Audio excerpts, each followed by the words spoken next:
Senhoras e senhores, vamos então à conferência de abertura do debate nacional da reforma trabalhista.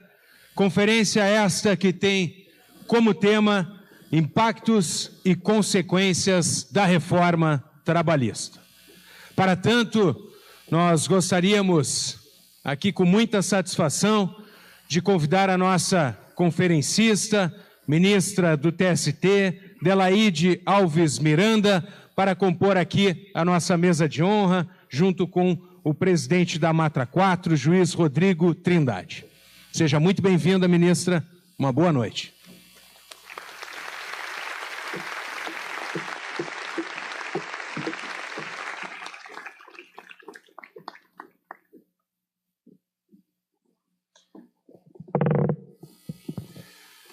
Senhoras e senhores, eu passo então a palavra ao presidente da Matra 4, juiz Rodrigo Trindade, ele que fará a apresentação da nossa conferencista aqui desta noite.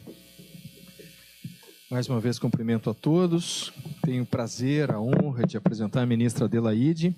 Ministra Delaide Alves Miranda Arantes é ministra do Tribunal Superior do Trabalho, bacharela em Direito pelo Centro Universitário de Goiás, Anhanguera, é pós-graduada em Direito e Processo do Trabalho pela Universidade Federal de Goiás e em Magistério Superior Docência Universitária pela PUC de Goiás. Ministra Delaide passou a integrar o TST em 1º de março de 2011, ocupando vaga destinada à advocacia. É integrante da seção 2, seção especializada em dissídios individuais, a 2ª turma do TST, e integra o grupo de pesquisa, trabalho, Constituição e Cidadania da Faculdade de Direito da Universidade de Brasília, UNB e CNPq. É um prazer tê-la aqui conosco, ministra Delaide, fico muito feliz, agradecido em nome da Associação dos Magistrados da Justiça do Trabalho do Rio Grande do Sul, em tê-la conosco, e vai ser um prazer ouvi-la. A senhora pode falar daqui ou...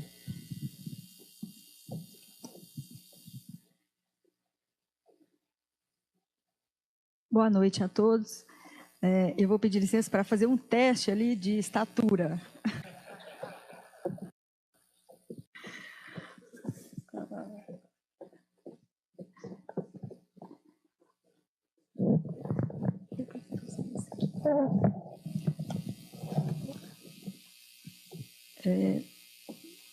Boa noite a todos e a todas. Primeiramente, eu quero dizer que é uma honra participar desse importantíssimo evento, né, organizado aqui, tendo como promotora a Associação dos Magistrados Trabalhistas da 4ª Região do Rio Grande do Sul, presidida pelo juiz Rodrigo Trindade, e apoiada por tão importantes entidades e órgãos, né, TRT da 4ª Região, Escola Judicial do TRT4, a ANAMATRA, a MB, a UAB do Rio Grande do Sul, a GETRA, SATEGES, a JURES, a PEJUST, a NPT, FEMAGES e a Academia Sul Rio Grandense de Direito ao Trabalho, a SRDDT, o Sintrajus, o Ministério Público do Trabalho e a JUFERGS. E esse evento, que eu tenho a honra de proferir a palestra de abertura, aliás, quero quebrar o protocolo para inverter a ordem, a palestra de abertura foi a importante fala do juiz Rodrigo Trindade. E eu faço a minha palestra na sequência, porque realmente eu quero parabenizar o juiz Rodrigo, tanto pelos seus artigos quanto pela atuação frente à Matra 4, nesse período difícil que estamos atravessando, quanto pela sua fala, muito importante, e que eu peço licença para considerar que foi a palestra de abertura do Rodrigo. Tá? E esse importante evento tem como palestrantes e debatedores o meu colega muito querido, o ministro Hugo Scheuermann, que está aqui, a minha querida ministra Maria Helena Malma, o presidente da NPT, Ângelo Fabiano, o ministro aposentado e advogado Gelson de Azevedo, o Gilberto Petri, da FIEGES, O Procurador-Geral do Trabalho, Dr. Ronaldo Fleury, no curso da minha fala, eu vou falar sobre a importância da Procuradoria-Geral do Trabalho na expedição das notas técnicas e na resistência, né, ao que foi o projeto de reforma e agora a lei da reforma trabalhista. O juiz Ney Maranhão, da 8ª Região, Ciro Gomes, né, e fazer aqui a minha homenagem a todos os que participam como palestrantes, como mediadores de mesa e como debatedores. E antes de iniciar a minha fala, eu trouxe aqui alguns slides. Eu vou depois disponibilizar, doutor Rodrigo, tá? Caso alguém tenha interesse. E quero somar a nossa teatróloga, né, que fez brilhante apresentação. Eu quero minha homenagem também a Getúlio Vargas. Hoje, 24 de agosto, Getúlio Vargas, que de 28 a 30 foi governador do Rio Grande do Sul, 1928, ano que nasceu meu papai, e que foi presidente do Brasil por 2 mandatos. E faço o registro de 2 fatos históricos da maior relevância e que não podemos deixar de rememorar neste momento. Um deles foi a promulgação da consolidação das leis do trabalho, em 43, e o outro foi a criação e aprovação e instalação da Justiça do Trabalho, em 1º de maio de 1941. Getúlio Vargas fez um discurso no estádio de São Januário, onde ele gostava, né, fazia grandes eventos, e para um público estimado em 100 mil pessoas. E em seu discurso ele disse, aspas, a Justiça do Trabalho, que declaro instalada nesse histórico 1º de maio, tem essa missão. Cumpre-lhe defender de todos os perigos a nossa modelar legislação social trabalhista, aprimorá-la pela jurisprudência coerente e pela retidão e firmeza das sentenças. Da nova magistratura, outra coisa não esperam o governo, empregados e empregadores e a esclarecida opinião nacional. Mas não terminou a nossa tarefa. Temos a enfrentar corajosamente sérios problemas de melhoria das nossas populações, para que o conforto, a educação e a higiene não sejam privilégios de regiões ou zonas. Os benefícios que conquistastes devem ser ampliados aos operários rurais, aos que, insulados nos sertões, vivem distante das vantagens da civilização. Fecho aspas. Essa é uma homenagem que eu faço ao presidente Getúlio Vargas e que estendo também ao mineiro Juscelino Kubitschek de Oliveira, que morreu em 22 de agosto, hoje é 24, né? Morreu em 22 de agosto e que foi um grande presidente.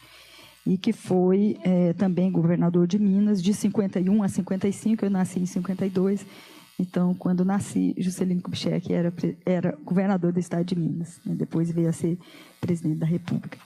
E estendo também essa homenagem, finalizando, essas homenagens, estendo ao presidente Luiz Inácio Lula da Silva e à presidenta Dilma Rousseff, que é a gaúcha.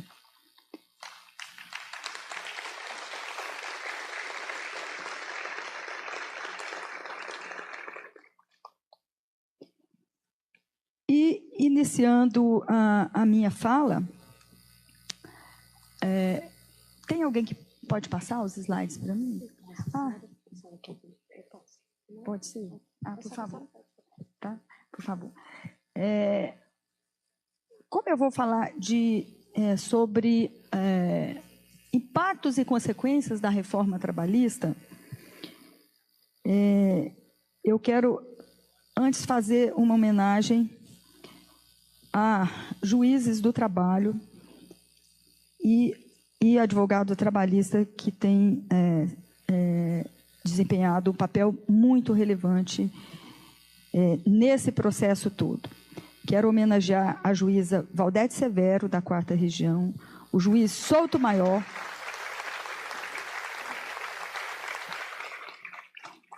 o juiz Soutomaior, da 15ª Região, o juiz Hugo Melo, da 6ª Região, o juiz Luciano Frota, da 10ª Região,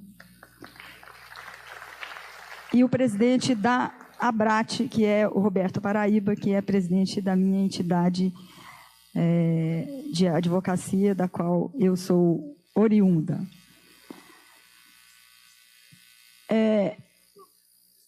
Pode passar. Para falar sobre a reforma, eu primeiro gostaria de fazer um retrato do trabalho no Brasil. E pontuar que o Brasil tem 388 anos de escravidão e apenas 130 anos de trabalho livre. E, embora o Brasil seja a 7ª economia mundial, ele é o 75º no ranking de IDH.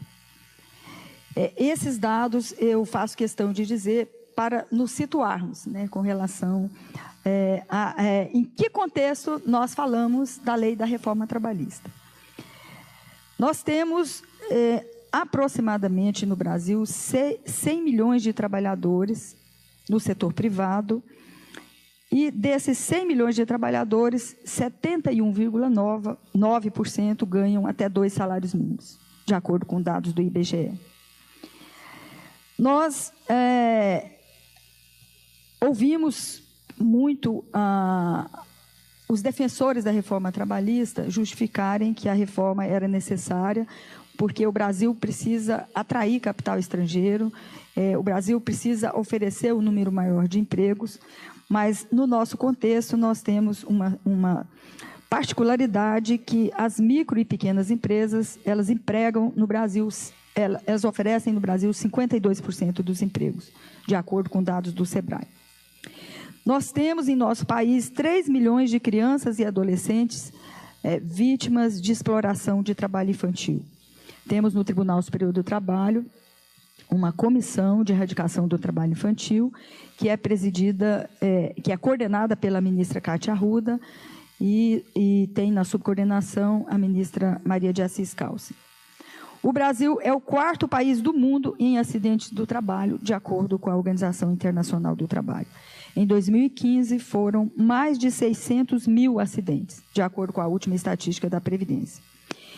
E trabalho em condições análogas à de escravos, nós temos quase 170 mil trabalhadores trabalhando nessas condições. E um outro assunto que lidamos muito nesse período é de quem é a culpa pela crise, né? A culpa é da CLT, do direito do trabalho, da justiça do trabalho, de seus magistrados e servidores, dos trabalhadores, da crise política, da recessão econômica?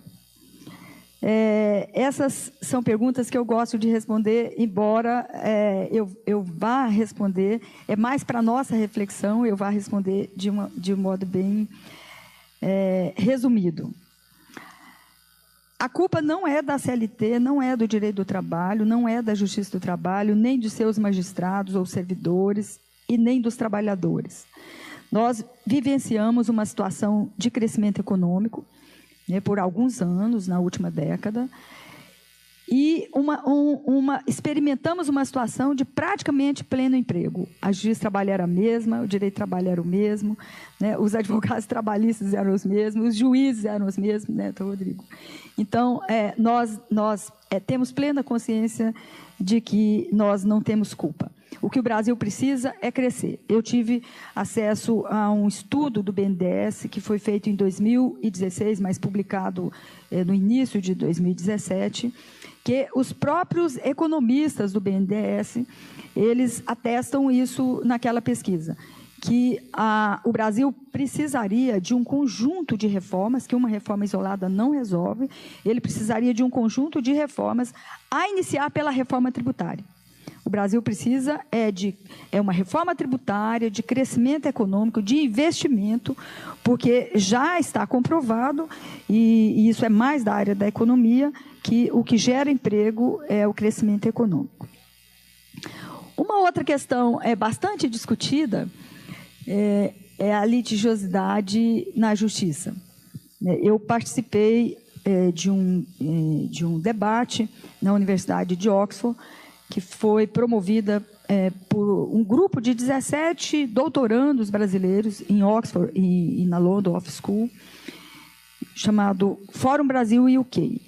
O ministro Barroso, do Supremo Tribunal Federal, ele foi o patrono daquele evento, ele fez a abertura do evento, fornecendo aqueles dados que todos nós conhecemos, né?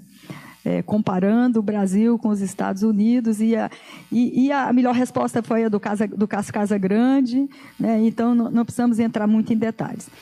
Mas depois daquela fala, eu e uma economista, porque eu participei de uma mesa sobre a reforma trabalhista, com o Roberto Setúbal, do Banco Itaú, com um representante do Banco Mundial e uma economista que é da Universidade Federal do Rio de Janeiro, que chama Esther Dweck.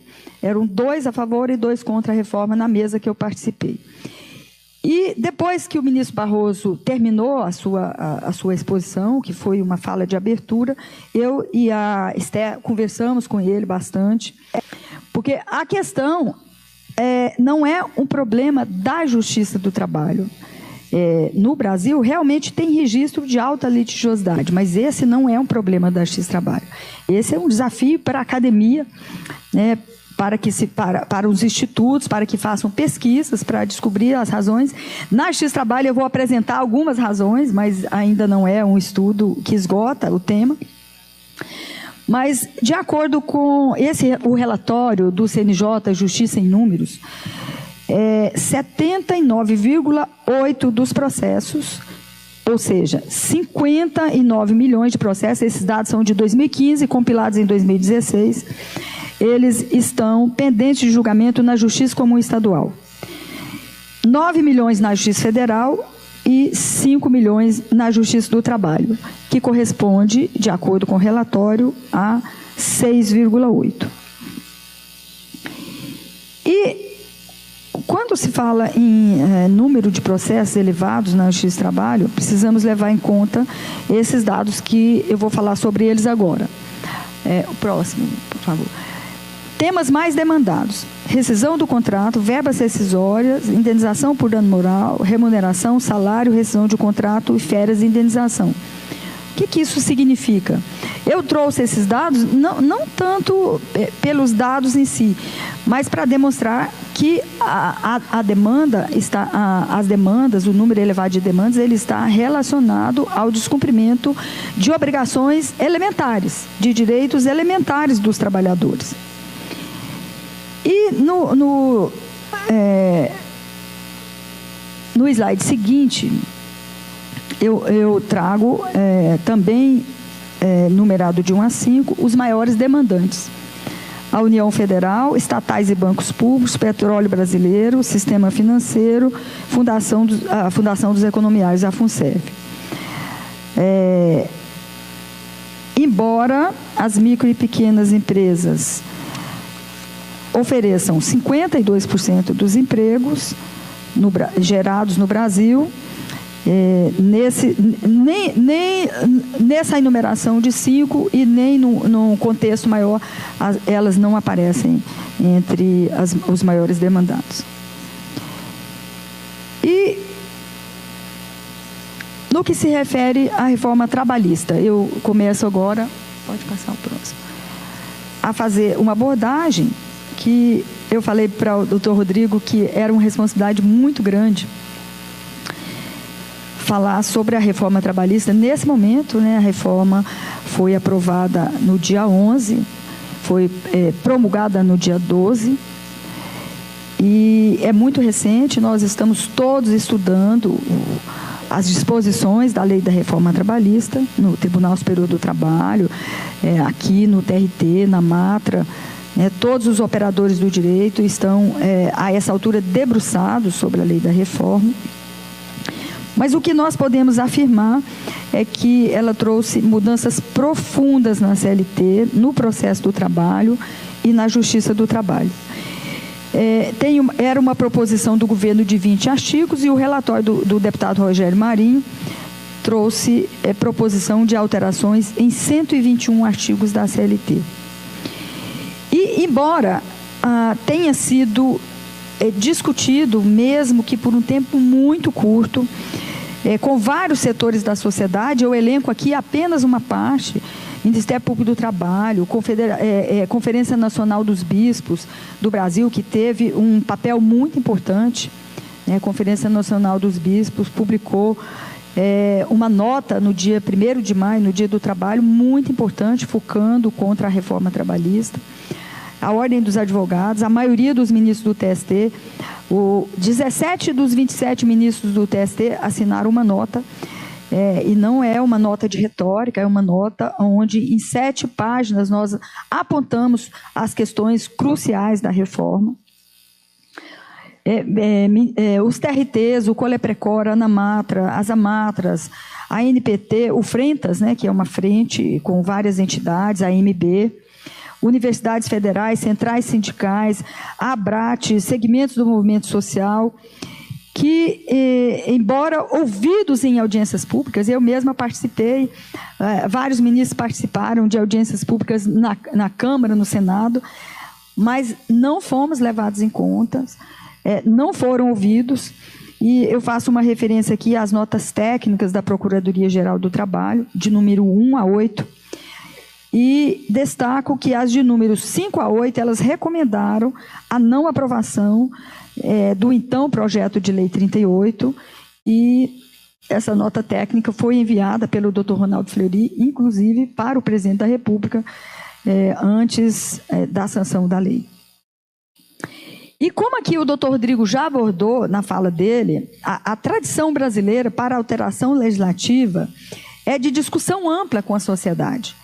O Código Civil, eu pedi um levantamento, lá no próprio Congresso Nacional, o Código Civil ele foi discutido durante 27 anos. E o CPC de 2015 ele foi discutido durante 5 anos. E a lei da reforma teve tramitação apressada, sem amplo debate com o mundo do trabalho, ofensa à Constituição e à Convenção 144 da OIT, que foi ratificada pelo Brasil. De crise de 2008, foram implementadas na Inglaterra, na Espanha, no México, e em todos os lugares onde ela foi implementada, ela teve esse efeito de desconstrução de direitos e de desestruturação do mercado. Nos Estados Unidos, hoje, mais de 60% dos contratos de trabalho são contratos precários. E na Inglaterra se discute o chamado contrato zero, que é o contrato intermitente, que provocou um enorme empobrecimento de trabalhadores. E está sendo discutido, inclusive, no sentido de ser revisto aquele contrato no âmbito do trabalho ali na Inglaterra. Redução do papel da Justiça do Trabalho. Nós temos, na lei da reforma, vários dispositivos que afetam a Justiça do Trabalho. Afetam o direito do trabalho, individual, coletivo, afeta o processo do trabalho e afeta também diretamente a Justiça do Trabalho. Em muitos pontos nós nos deparamos com flagrante inconstitucionalidade e outros pontos que poderiam também ser analisados do ponto de vista da inconstitucionalidade, mas que atentam contra os princípios consagrados na Constituição Federal e normas internacionais do trabalho. Deterioração das condições de vida e de trabalho com impactos negativos sobre a saúde e a carreira dos trabalhadores. Ampliação da desigualdade e da exclusão social, especialmente entre a população mais vulnerável. E nós precisamos ter uma preocupação crescente com essa possibilidade, considerando o dado de que quase 72% dos trabalhadores percebem até 2 salários mínimos. E eu coloquei aqui essa referência ao 10º Congresso de Agronegócio, que foi realizado agora no início de agosto. E a referência que eu faço não é para criticar, porque nós vivemos em plena democracia, graças a Deus, precisamos, a nossa bandeira de luta inclui preservar e fortalecer a democracia, que também anda ameaçada, né? Mas, enquanto cidadãos, precisamos defender que todos falem livremente, né? Que todos hablemos, né? O que me chamou a atenção do que foi publicado naquele Congresso de Agronegócio é que a reforma trabalhista ela foi ali analisada como tímida e como sendo apenas o começo. E que a implementação da reforma, ela tem ainda 3 grandes obstáculos. Um deles se chama Ministério do Trabalho, tratado ali como muito politizado. O outro se chama Justiça do Trabalho e Juízes e Advogados Trabalhistas. Inclusive, esse evento, Rodrigo, o debate nacional sobre a reforma trabalhista, foi ali previsto naquele evento. Porque foi dito que, bom, os juízes e advogados, promotores, eles foram ali, fomos ali qualificados, né, como malucos, como despreparados, mas não é isso que me afeta. Isso não me afeta, eu tenho e sei que não afeta nenhum de nós. A minha preocupação é que, pelo que fica bem claro, é que a ideia com a reforma trabalhista, ela é apenas o começo e é ali classificada como tímida, né? E são questões que nós precisamos estar bem atentos quando vamos analisar os efeitos da reforma trabalhista, né? Ela provocará também exclusão, redução e precarização de direitos individuais, implementação de várias formas de contratação precária, né? Trabalhador autônomo exclusivo. Eu fui advogada trabalhista durante 30 anos. Antes de ser advogada trabalhista, eu fui estagiária no escritório de advocacia, assumi no Tribunal Superior do Trabalho há 6 anos. Eu nunca imaginei que um dia eu tivesse que lidar com essa figura, né? Trabalhador autônomo exclusivo. O contrato intermitente, no Brasil, nós temos um caso concreto de contrato intermitente. Tem uma ação civil pública em Pernambuco, em que o Ministério Público firmou um TAC com o McDonald's, foi firmado um termo de ajuste de conduta com o McDonald's, se comprometendo a não mais fazer essa forma de contratação. São aqueles moços bonitos, aquelas mocinhas que a gente chega no McDonald's e vê a foto deles, todos bonitinhos, produtivos, né? Que o McDonald's colocava para trabalhar nos horários de pico e depois voltava para o banco e aguardava o horário de pico novamente para trabalhar. E o Ministério Público do Trabalho, uma das notas técnicas, eu não sei se é 1 ou é 2, ele traz os dados desse processo e traz dados, inclusive. Depois que o McDonald's se absteve de fazer contratação por contrato intermitente, aumentou muito o número de trabalhadores contratados e até o número de estabelecimentos do McDonald's cresceu bastante. Temos a questão relacionada com a negociação coletiva para precarizar direitos.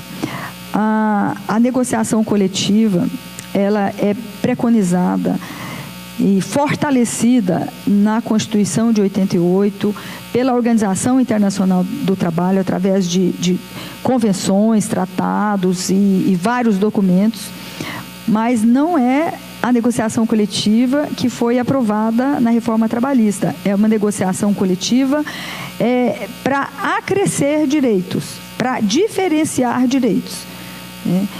E essa negociação coletiva que consta da reforma, ela não tem o amparo nem na legislação brasileira né, pela nossa Carta Maior, a Constituição, nem nas normas da Organização Internacional do Trabalho.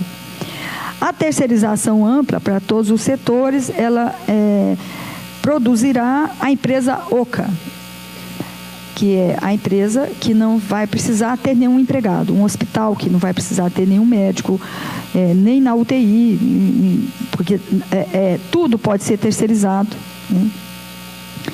E vai provocar redução salarial, reduzir a proteção, provocar desigualdade e aumentar o número de acidentes do trabalho.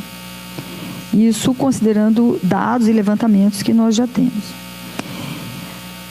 No que se refere ao processo do trabalho, a restrição do acesso à justiça, violação do artigo 5º, né, e de todas as garantias de acesso à justiça, a redução do papel e da autonomia da Justiça do Trabalho e a restrição ao acesso à justiça, ele veio na reforma trabalhista de várias formas, seja estabelecendo honorários, a condenação recíproca da forma como foi estabelecido, né? Os advogados trabalhistas, há 20, 30 anos, os advogados trabalhistas lutam no Congresso Nacional para os honorários da sucumbência. Mas tenho certeza que não são esses honorários de sucumbência que os advogados trabalhistas postulavam, né? Porque esses realmente eles vieram para provocar para restringir o acesso à justiça. Custas, né? Tem umas medidas que foram tomadas também na Inglaterra e que restringiram em 70% o ingresso de trabalhadores com ações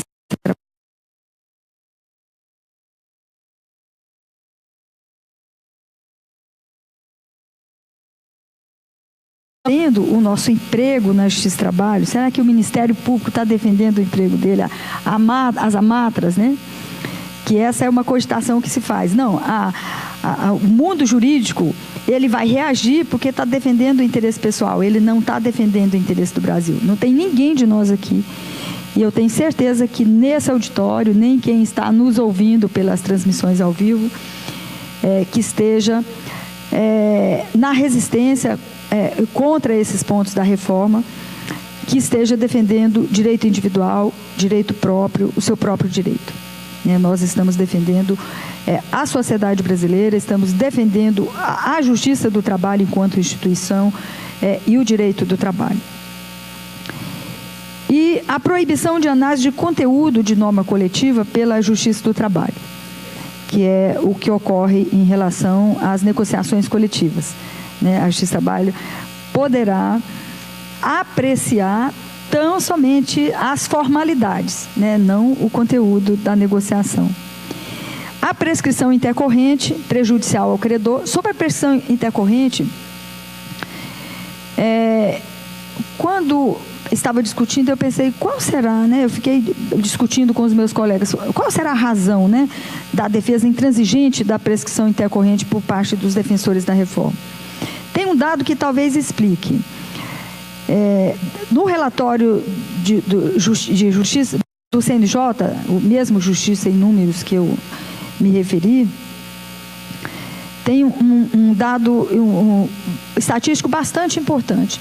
Das sentenças transitadas em julgados na Justiça do Trabalho, transitadas em julgado na Justiça do Trabalho, apenas 33% se tornam efetivas, ou seja, se transformam em efetivo pagamento ao credor. Então, talvez esteja aí o grande interesse pela aplicação da prescrição intercorrente na Justiça do Trabalho. Fragilização da representação sindical. Os defensores da reforma diziam e ainda dizem, Eu estava lendo um artigo do Almir Pazianotto, ele apontando 7 eixos da reforma. É um artigo que ele escreveu, ele bota 7 eixos da reforma.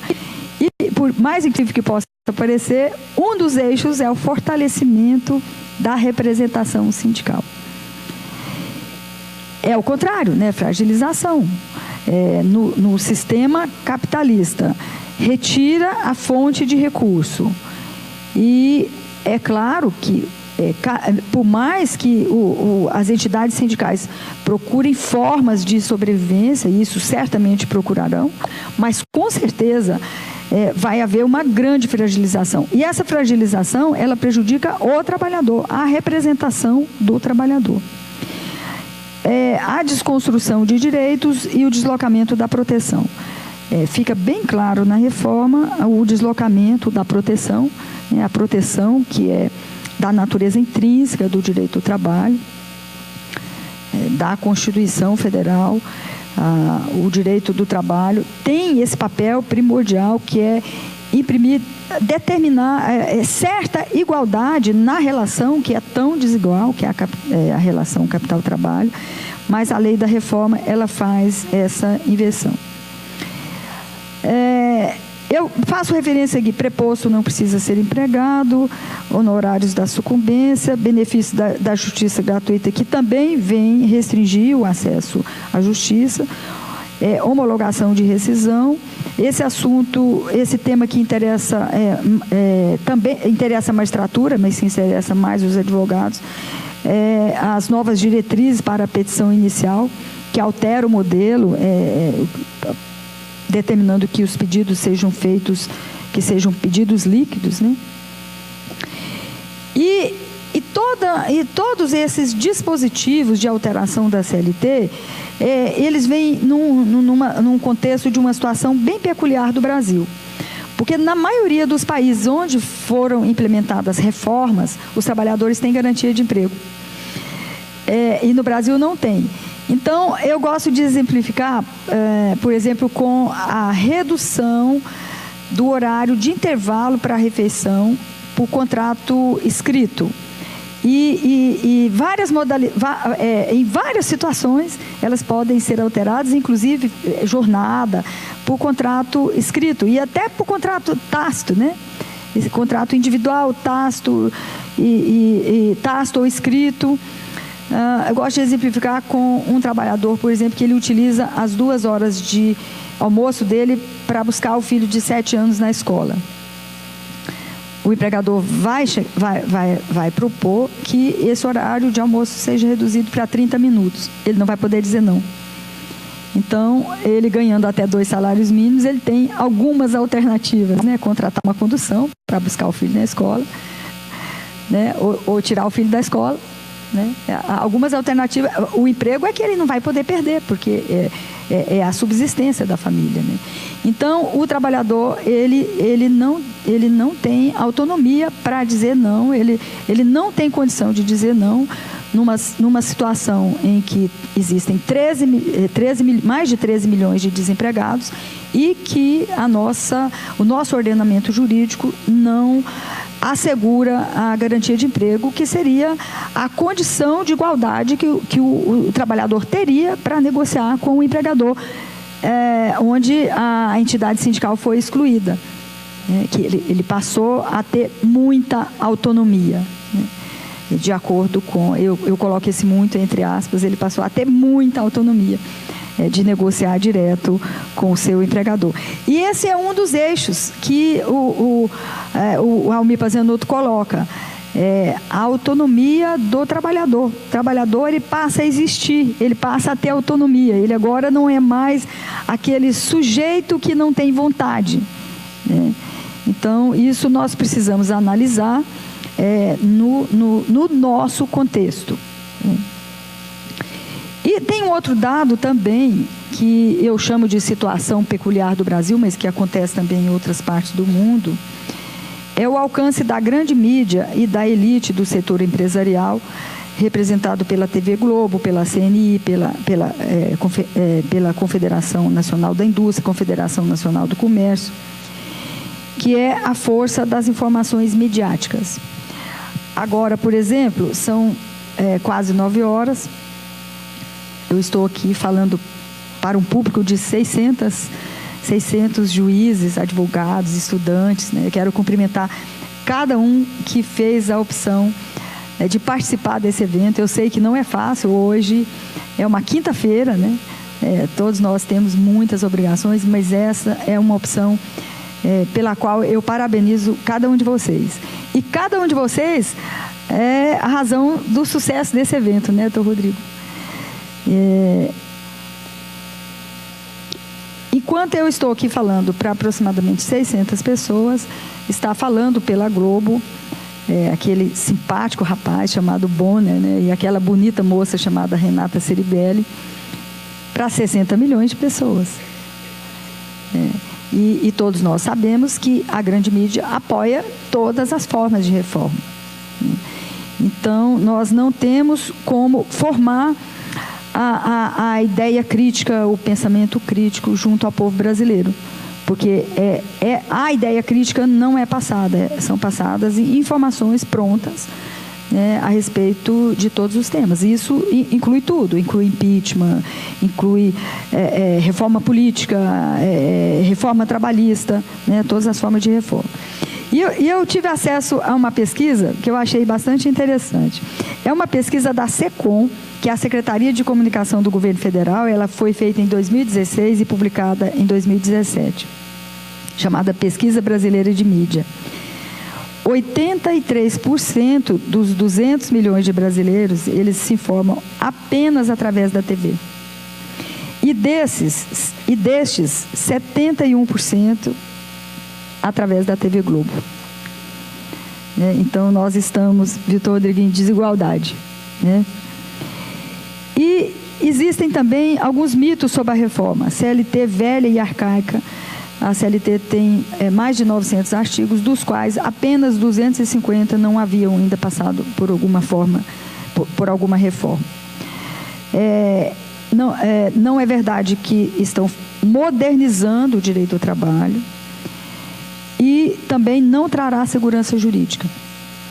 A ministra Kátia diz que a pessoa educada fala mitos, mas se não quiser ser muito educado, pode falar mentira mesmo.